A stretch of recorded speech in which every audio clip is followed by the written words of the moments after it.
Oh, speaking of Little Nonya, okay, now that Little you mentioned, because you said Little Nonya, is our Singapore media landscape too tame? Welcome to the General Podcast. This is a podcast series where we discuss events and issues that are happening all around the world so that students as well as everyone can learn from them at the same time. I'm your host, JH. And I'm your co-host, Eunice. We also have yet our guest from our previous show with us, and he's none other than Hazim. Hi, yo, I'm back. Welcome back. Okay, great. Hazim, welcome back onto the show with us. Okay, so today's topic that we'll be focusing on, okay, the topic that we're referencing to is to what extent should the arts in your society focus on local rather than foreign talent? Talent can be quite broad to be defined. So let's talk about specifically film related, okay, when we're talking about the art scene in Singapore. Okay, so to then lead into our topic, more recently as well, I think one of the more well-known homegrown film that's actually being aired in the cinemas is actually Our Girls Go Army. Have any of you caught the film yet? No. Nope. Why? Like, I've heard reviews about it. I've watched some like short snippets about it and all that. So like, I think I pretty much got the gist of what Our Girls Go Army is. I mean, the plot is literally in the title, Going Army. So there's not much to take away from it. So I think personally, I don't think I'm the target audience. So therefore, I'm not going to watch it. Yeah, I think similarly, I'm just not interested in it. It doesn't seem interesting or worthy of my time. But have you watched the Our Boys Go Army? Is it Our Boys? No, Our Boys to Men. Okay, Sorry. so in that case, then on that front, I will also be part of the group and I'm not a target audience of the film. Okay, but previously I did manage to catch the very first rendition, which is Our Boys to Men. Okay, so I would say that I did enjoy that first movie. But then there were a few things that I found that I didn't quite take a liking to it. Okay, so the first thing for me is all the product placements that's included in the movies. So in the first movie alone, I remember that like there'll be totally random scenes and I'll be wondering how come in the bunk these recruits can start eating toast box and they keep talking about toast box and like how good the bread is and all the kaya is and all that kind of thing. So all these explicit product placements for me, I find it quite a turn off when it comes to watching these shows. And then on that second front, the idea of having a part 1 and a part 2 also gets to me. Like by the end of the first movie, the movie concludes with a scene that, oh, part 2 is going to be coming and this is what's going to be happening. Then they give you they force you to watch the trailer after the movie ends. You mean Our Boys to Men, right? Yes, in Our Boys to Men 1. So there's already a trailer for Our Boys to Men 2, which means they already expected that there was going to be a second part to it. So for me, I just saw it that I thought there's 5. Yeah. So Wait, there's so many? But even by the first movie, I could foresee that there was not going to be an end in sight. So it was like, for me, I was like, okay, I watched 1, they forced me to watch 2 already because 1 I felt was good. Okay, apart from the product placements. Why was it good, in your opinion?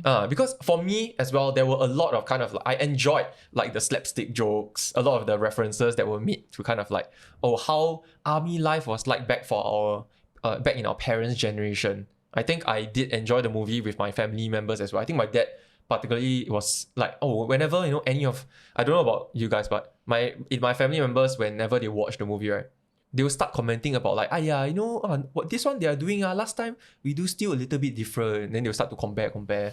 So it becomes topic of conversation. It becomes a very big topic of conversation between my family members as well. But after the first 2 series, I dropped the franchise altogether because it did seem like it was soon coming to be a bit too far. But eventually, ultimately, at the end of the day, that film is produced by one of our more locally renowned, I would say, actor and filmmaker, okay, Jack Neo, ultimately. We all know Jack Neo one way or the other for all the different kinds of films or skits that he did. I knew him for Liang Po Po. Right. So, There's I'm Not Stupid and Homerun as well. Yeah. Homerun is actually not bad. Oh, side story. Homerun, one of the actress, young girl, was my classmate sister who lives just like opposite me only. I thought in she the lived next on block. Kubin. Because Homerun was about No, island life. as in like the actress. Yeah. So initially she was supposed to be the main actress, like the girl in the film, but because she's not very good at crying, so she ended up being the supporting actress where there was this scene of her eating biscuits and then the crumbs is like around her face and it's very cute. Side story. Just the reason why she was screened in the show. Yeah, but specifically. it made me watch that show. Yeah, because like I connection. Yeah, the connection is there. But it was true though. I did feel a certain resonance with the series I Not Stupid. Okay, so yeah. that was also one of Jack Neo's earlier films as well. But back then he was actually still under Raintree. I think Yes. Raintree Productions, which was a subsidiary of MediaCorp back then. So it also came from the standpoint where I did think that a lot of his films do take off, not only because of the content of the movie itself, but more so because of the reputation of the filmmaker and who's the director behind it. So automatically, a lot of these kinds of shows get the support of the public already. One of the online criticisms that's circulating about the latest Our Girls Go Army was that it's very tasteless. People will start to then nitpick and complain like, wow, why are local productions so bad? Like, why is it so terrible? Like on your end as well, do you think it's just purely because the best that we have is Jack Neo? Do you guys then believe this way as well? I believe that we do have other talented writers, playwrights, directors, but it's just that a lot of the times there's this, I would say, wall that's preventing a lot of these talented artists from actually realizing their works in Singapore. From the perspective of Jack Neo, the content that he makes is, I would say, palatable, easily palatable, in the sense that everyone is able to watch his films. There's nothing that's really controversial about it, right, in the first place. But when it comes to art and making art, right, a lot of these talented, I would say, more towards the playwrights. Some of them, like Alfian Sa'at, he has works like Malay Sketches, and his recent play that I haven't watched, Merdeka, right? So they do have actually works that are, I would say, thought-provoking. And the recent one that I watched, his play, that I think he made in conjunction with Neo Haibin, Merdeka. Okay, so this play is about considering our colonial past, right? Confronting it, and the idea of decolonization. Because there's this aspect where we revere Raffles, right? His work here is trying to deconstruct these ideas of, okay, should we really be revering such figures who have colonized us and caused pain to us?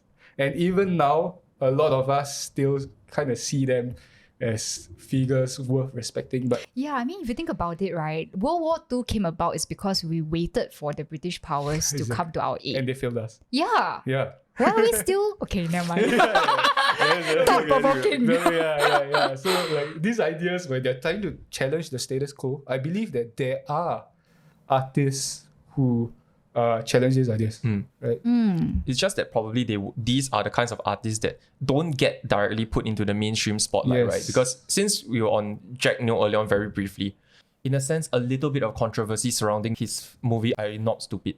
But it was because it challenged a lot of societal conventions at that point in time and educational policies pertaining to EM1, EM2, EM3 streaming, which there were a lot of like backlash and like a lot of controversy around as well, because it created students who felt inferior about themselves. It discussed issues about like, one of the main characters, he wanted to commit suicide. So touch upon all these touchy topics. So it doesn't really then sound like it's a case where we don't have filmmakers who are not daring enough. I think actually I'm Not Stupid, right? One thing, even though it touched upon all these like controversial topics, right? The way it was put across was right at that point in time, was appropriate. So I think timing is also very important, because when you mentioned like how it's the EM1, EM2, EM3, right? It was not a criticism of us citizens, but a criticism of the education system. And like the way the kids were portrayed, right? It was very real. I don't believe they use perfect English to bring across their points. So it's very, very relatable. And then everybody was like, oh my gosh, like this is right. This is really what's happening, you know? And then there were also, the kids were funny lah. Okay, they were cute and funny at the same time. Yeah, so they made it very relatable as well. And it made a very controversial topic, very sensitive topic like suicide, like this emphasis on grades and all that, into something that is a talking point and everybody can relate to it. And I think it was also released at the right point in time, right? Because you think about it, we have shows or Singapore local shows that they don't portray Singaporeans in a very perfect way. For example, the use of Singlish. So we go back to like one of the popular shows way before. It's like Under One Roof, right? Oh yeah. With Pachukang, who speaks Singlish and speak like la da da da, right? And then it raised a lot of issues about the way he speaks and what is this? Is this Singapore TV? That kind of thing. And then I remember there was this one episode as well that he was kind of forced to educate himself to speak better English. So I don't really know the timeline between like the movie that was released, I'm Not Stupid, and like Under One Roof, but I feel that it requires a certain like maybe a stroke of luck and a bit of awareness as well on like when is the right time to release a film so that the public can take it in. So like Our Girls Go Army, right? Even though we say that it's like, you know, it's not done well, but then again, at this point in time, it is a good time in some sense to release like a what if scenario of, you know, what if girls can go army, right? What would happen, that kind of thing. And then turn it into something that is like a turning point, a talking point for everybody. Yeah, I mean, love it or hate it is there lah, and it's a point for discussion. And I think Jack Neo created that platform for discussion. Even though like for us, younger generation, like the way it's being done is not the best. Yeah, the formula is too repetitive. Correct. Yeah. But on that front, then it does sound like, in terms of the kind of media content that we are seeing out there in our landscape, it's actually meant to be seen as a tool of national education as well. So on that front, I think it's also interesting that Hazim earlier mentioned about all these sorts of different kinds of plays that are being made by like playwrights such as Alfian Sa'at. It's also because, maybe they are not that much in the spotlight because of there's a misalignment in terms of what should be presented to the general public. Not just only because like, they're actually thought-provoking plays, but may not necessarily be the most palatable for everyone, like a general audience. I think the interest in the first place, right? Like there's not as many people interested in such topics.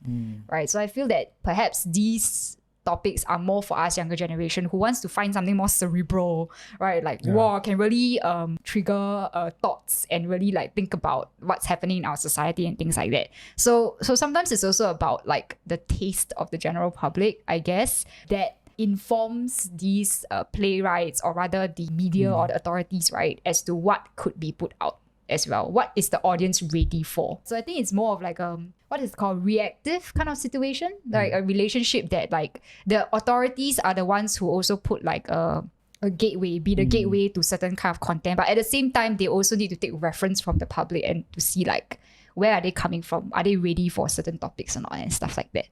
So that's food for thought, I guess, in some sense. On that front as well, it does then remind me of a film that I did watch because of my undergraduate studies. Okay, it's a film called A Land Imagined by Yeo Shih Hua. Basically, it was a film released in 2018 discussing on migrant worker issues in Singapore. It was a very intriguing film that dived deep into like, you know, the kinds of issues that were faced, and yet at the same time I did recognize that the film begins with what they call a no tail and ends with no head. So no tail, no head, no tail situation. And it definitely probably isn't a film that's meant for everybody. As you were mentioning about this, it does seem like it does take a stroke of luck when it comes to even these kinds of films that are released. I would say even maybe Our Boys to Men at that point in time, or maybe now Our Girls Go Army, then it suddenly becomes a good point to talk about whether should girls really enlist in the national service.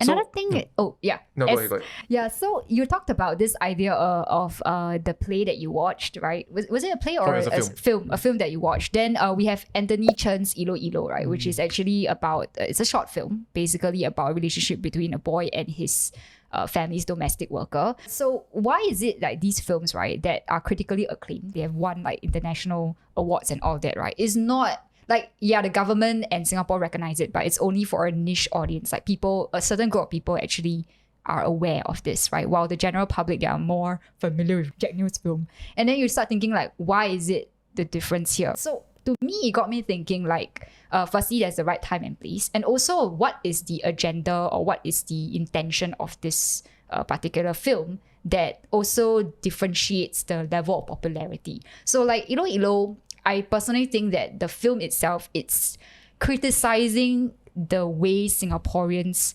navigate their personal space when it comes to families, their relationships, their family relationships, which is true because in our current modern context, a lot of people, it's not uncommon to hear of like foreign domestic workers actually raising the children because the parents are so busy with like their jobs and all that. So it's a criticism of the parents. And who are the ones watching these shows, right? It's going to be parents, it's going to be the general public. While like for I'm Not Stupid, for example, right?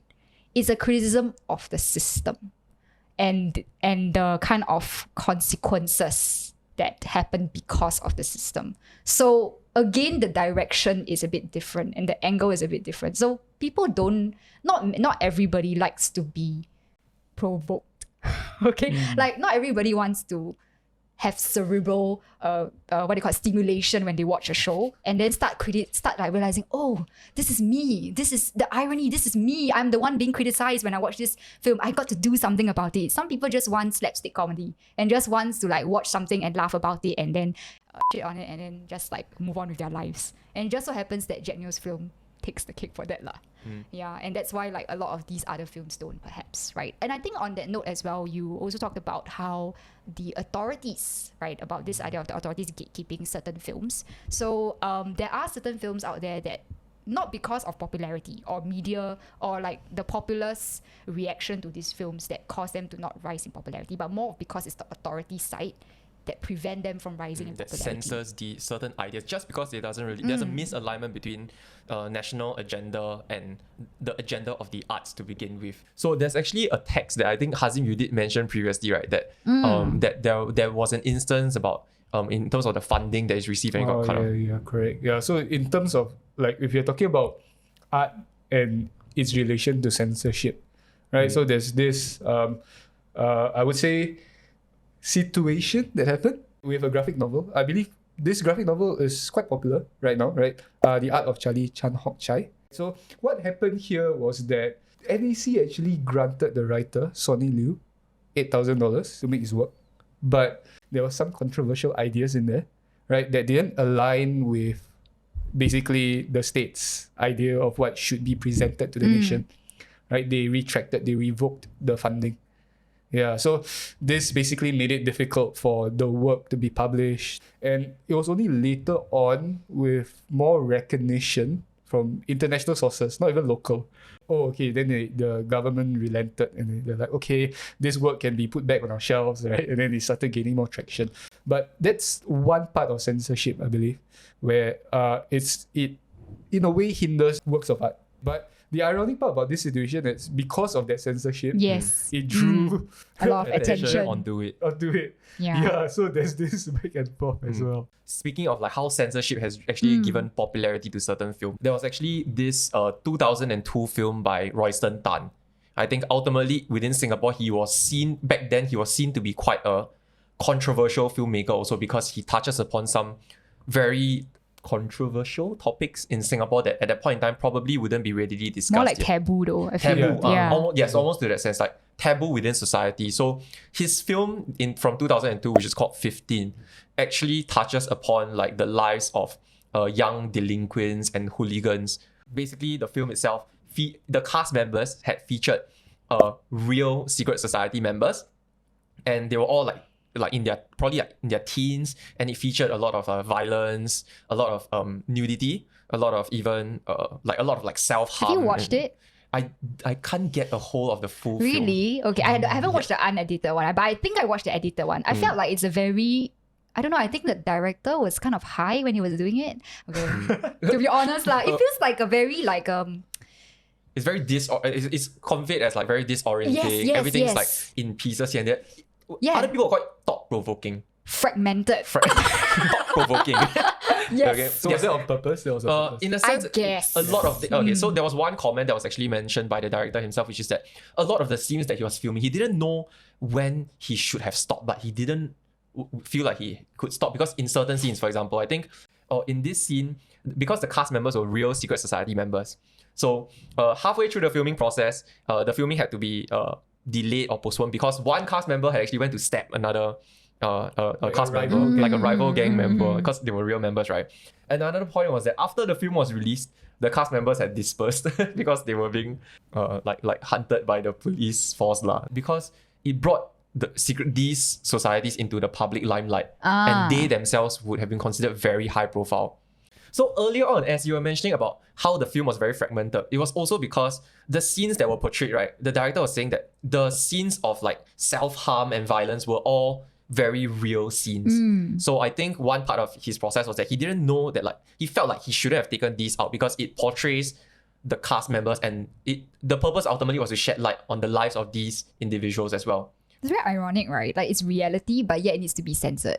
Yeah, when speaking of that point of censorship, that film, as at that point in time when it was released in Singapore, out of the 100-minute footage, in total, the media authority at the point in time had to remove up to 10 minutes worth of footage, which had actually censored a lot of the scenes that portrayed these real images that the director wanted to convey. It was even given an R21 rating and couldn't be played at suburban cinemas. Okay, so then it brings us back to the question as well, right? Like, this purpose of censorship is, in this instance, it appears to be for the betterment and for the protection of public security, because perhaps there is this fear at that point in time that such a film would give a lot of attention to secret societies. I want to go back to Alfian Sa'at's Sex.Blood.Violence.Gore. Yeah, so you talked about how there was censorship, right? So they cut out the certain scenes of that film. For this is a play. So Sex.Blood.Violence.Gore is actually a play. So Alfian Sa'at is actually a writer, playwright as well. Yep. So I believe this play was not allowed to even be performed publicly in Singapore. Yeah. So the first time it was showed was actually in a basement. So it was like done for a close-knit audience. And then it got very popular outside of Singapore, in Australia, which is very strange, right? You would think that something that is homegrown should be popular internally first before it get famous overseas, but it was popular in Australia. And why is it not exactly welcomed in Singapore was because the play was kind of like that as well, like no start, no end. And it basically centers on two transvestites who are in an MRT. And then it made references to people like Annabel Chong, right? So have you heard of the story of Annabel Chong? I think just now, JH, you didn't really know who she was, right? Right, then after you read her... I read a little bit of a biography. You're like, ooh, interesting lady. Okay, so yeah, but it's very interesting because I think Annabel Chong, she was very, very smart. Previously from RGS, I think she went on to Hwa Chong. So she came up with a porn film called The World's Biggest Gangbang in 1995. Yeah, some of us just born only. All right, but she was 20 years old then. So now she's about 50 plus already. Yeah. Okay, so she basically was like the peak of film industry in Singapore. Back then there wasn't social media, right? So right, you talk about film. Well, not the mainstream film, the very, very subversive film, you know. Yeah, she was on the Guinness World Record, you know, like just for 1 year. The next year she got beaten. Yeah, for what the title says, like the... Yeah, she literally had... the number of men. She claimed that it's 500 plus men, but it's not all together because it's very crowded. So it's like they did multiple rounds and they had breaks in between. Yeah, very professional. But she wasn't even paid, you know, during that time. Yeah, they promised her 10,000 USD, but then like in the end she didn't get it. The reason why she did it, right, was because she wanted to basically dispel this conception of women being passive sexual objects. So usually the guy who does this kind of acts, right, they are seen as a stud, right? STUD. But then for women who do it, they are seen as an SLUT, right? So yeah, you can see the difference. So that's why she actually wanted to do it. So she, to her, at this point in time, she justified, or rather she says that this is her way of performative art through the medium of porn. At that point in time, it was very, very controversial, right? And but it actually put Singapore on a world map. Just that it's, I don't know. Oh, she became quite famous, right? Yeah, she very famous. Yeah, she became quite famous. I mean, I wouldn't happen to know about that. She did Singapore proud. No, as in, I read that she was on some talk shows and stuff. Yeah, like, she was on a Jerry Springer show, you know, in the US. Yeah, Jerry Springer show. But she wouldn't be kind of like really recognized back in Singapore, right? Because of... She was the talk of the town, but... No lah, not in that way lah, not in the person recognition, not like Joseph Schooling's recognition. Right? You can't compare that, right? yeah. But again, like, my point being is that I also don't know what's my point now, but I just wanted to bring this down. So essentially, it's about film that touched upon very touchy topics. Then it goes back to the question, right? But it inspired Alfian Sa'at to make that film. It was The play, Yeah, my the bad. the point of it in like one point One of of it. it, was part of just it, mentioned in passing, but it reminded me of it. Yeah, and she's still a topic for discussion. She's Then still in this remembered. case, it does seem as though like a lot of these kinds of films, a lot of these kinds of plays are very independently run rather than something that's available on the mainstream domain. I mean, okay, in Annabel Chong's case, it's obviously for explicit reasons why it wouldn't be in the public domain, right? But when it comes to these sorts of topics and films that are very thought-provoking, it does then appear that like our entire media landscape as a whole appears to be relatively more on the tamer side. It's milder, right? So is that holding back our art scene? Correct. Yeah. Speaking of ability. sexual graphic content, right? There is the Little Nonya, which is 2008. Oh, speaking of Little Nonya, I okay, now that you Little mentioned, because you already said Little Nonya about the show. I do remember watching it when I was a little boy. My mind goes straight to the rape scene where Joanne Pei was acting in. As a young boy at that point in time, and to see that particular scene on live television, it was a little bit surreal to say. Thought-provoking. Very thought-provoking also. Yeah, it made me think a lot about myself. Okay, but hear me out, okay? Back in the day, the most explicit kind of thing you will probably see is, okay, this male character and this female character, they look at each other, they lie down on the bed together, and the next morning or 1 week later, the female character will come out to everyone and say, I'm pregnant. And to suddenly take a look at, in Little Nonya, there's a very violent rape scene that was actually taking place with nothing too explicit, but still it was already considered quite, I dare say, quite progressive at that point in time. Pushing the boundaries. Yes.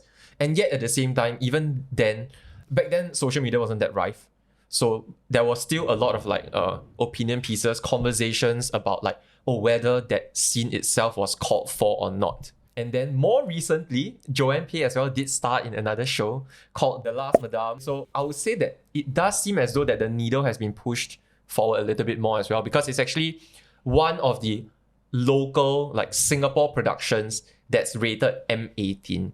So it does seem as though like, okay, there does appear to be that, maybe we are starting to begin to be more open to talking about such conversations. But it does seem like there's definitely still much more room to be given for like independent works like Alfian Sa'at.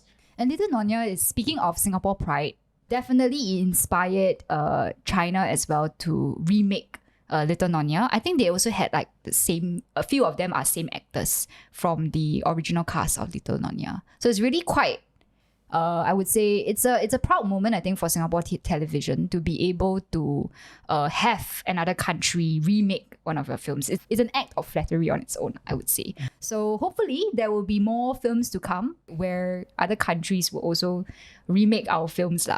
Then, Mr. Hudson, would you watch Our Girls Go Army? Right now, my answer is still be I mean, I still have no interest in it. I mean, you're considering at our age, right? Like this era where we have so much like media to consume. You have a lot of choices. Yeah, especially for our generation.